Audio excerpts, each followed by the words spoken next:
कहानी कर्मों के फल पर आधारित है।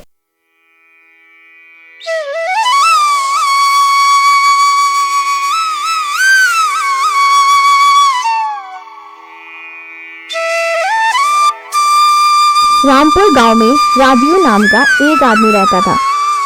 राजीव की दयालुता और उदारता की कहानी गांव की हर गली मोहल्ले में फैली हुई थी। वह अपने कर्मों पर विश्वास करता था और वह सोचता था कि अच्छे या बुरे कर्मों का परिणाम अंततः उसके पास ही लौटकर आएगा। एक दिन राजीव गर्मी के दिनों में गांव की तरफ जा रहा था। उसने रास्ते के किनारे एक बूढ़ी औरत को देखा। राजीव उसके पास गया और पूछा, आपको क्या परेशानी है माता जी? अगर आपको भूख लगी है तो कृपया ये खाना लीजिए।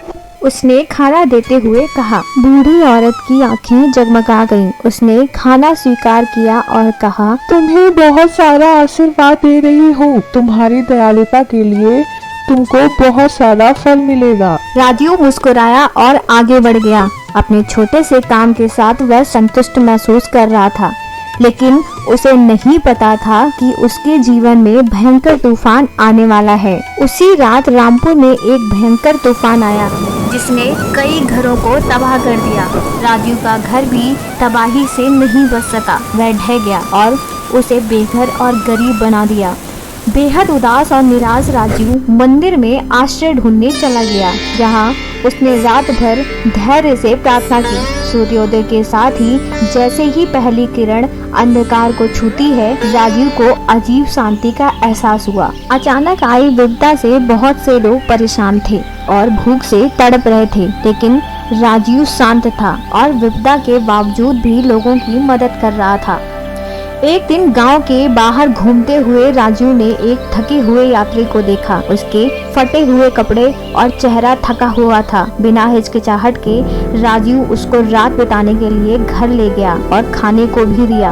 यात्री ने राजीव को धन्यवाद दिया और रात गुजारते हुए यात्री ने अपने बारे में किस्से सुनाने शुरू किए, जिसने राजीव का ध्यान आकर्षित किया। उसकी बातों में एक अलग सा आकर्षण था। सूर्योदय के साथ यात्री ने राजीव से विदाई ली और छोटी सी आभूषणों से भरी थैली छोड़ दी और मुस्कुराते हुए कहा, तुम्हारी दयालुता के लिए ये देवताओं की तरफ से एक उपहार है और यही तुम्हारे कर्मों का परिणाम है। राजीव ने आश्चर्य के साथ यात्री को देखा। यात्री सुबह की धुंध में धीरे धीरे गायब हो गया। सालों बीत गए और राजीव की दयालुता की भावना लोगों को प्रेरित करती रही, क्योंकि अंत में धन या शक्ति नहीं, राजीव के लिए कर्मों का फल ही सबसे मीठा इनाम था। आज की कहानी आपको कैसी लगी हमें कमेंट में जरूर बताइएगा। ऐसे ही अच्छी कहानियों के लिए हमारे चैनल को सब्सक्राइब करें।